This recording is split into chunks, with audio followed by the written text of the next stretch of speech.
Hello guys, ngayon magpa-inspire muna tayo guys. Bubuksan natin yung ating inipon na barya-barya guys. Sa mga nagsasari-sari store dyan guys, ito technique guys para makaipon. Yan, diba?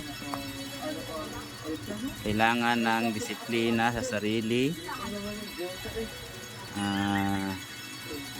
Dapat wala kang bisyo. At yan na nga guys, inumpisa na natin bilang.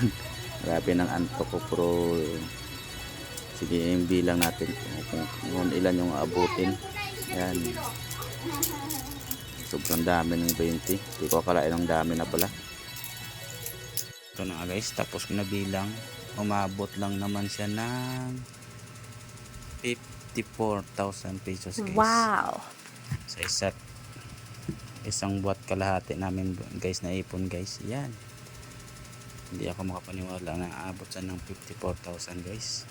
Yan, para sa mga tao dyan na ayaw mag-ipon, ipon accepted guys.